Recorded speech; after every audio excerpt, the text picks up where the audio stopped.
Hello and welcome to the Whisky.com news on the 25th of June 2019.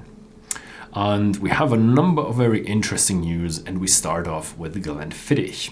Glenfiddich is also redesigning their core range. We had a few core range redesigns, and now it's Glenfiddich's turn, and they are doing their three main malts. They don't just do design change, but they also renamed them. The 12 and the 15 will now be called Our Original 12 and Our Solera 15.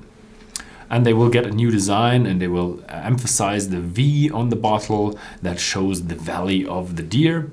And in 2020, the 18-year-old will follow. The other two are already out on the market. Then we have the Eden Mill Distillery in the news, and they want to build a new distillery and actually double their capacity. In 2018, they already had plans to build a new distillery, as we said so here on the channel.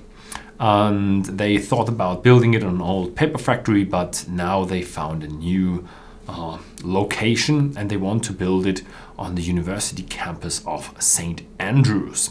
It shall be finished in summer 2020, and the new distillery should produce CO2 neutral and will have about 20 workers working in the distillery. Also, there will be a visitor center, so if you'd like to visit the new one, you just have to wait until 2020 in probably autumn or something like that. Next up, we have the Glenmorangie Nectar. There were already speculations. I already speculated about it, if it's going to be a 14-year-old as the others, and I could have sworn they would go with all of them 14, but now we have a no-age statement whiskey. If it's any good, we will try here on the channel, probably in some time in the future. And then we have next up the United States, and there's a really bad news, and there's another warehouse which broke down. It's not the Barton Distillery anymore. This time it's the O.Z. Tyler Distillery.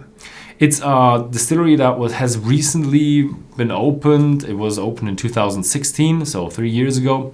And it was not a new distillery. It was not a new built distillery. It was just the old Charles Medley Distillery renovated.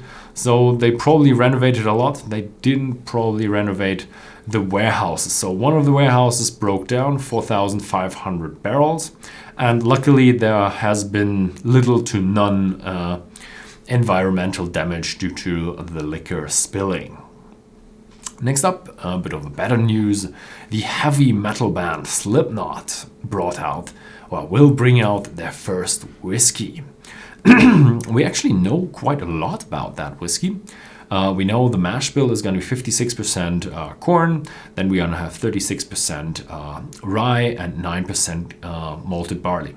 So we know it's going to be a natural one with no added enzymes because we have the malted barley, and the 36% rye will give it a pretty rough taste. So it's not going to be one of these easy, smooth bourbons, but it's going to be one of the more spicy, more heavy, more intense bourbons.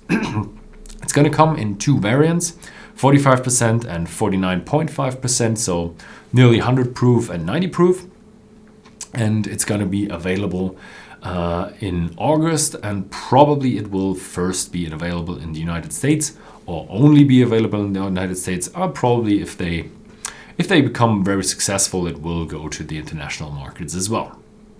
And last but not least, we have the Bulleit brand opening a visitor center in Louisville, Kentucky.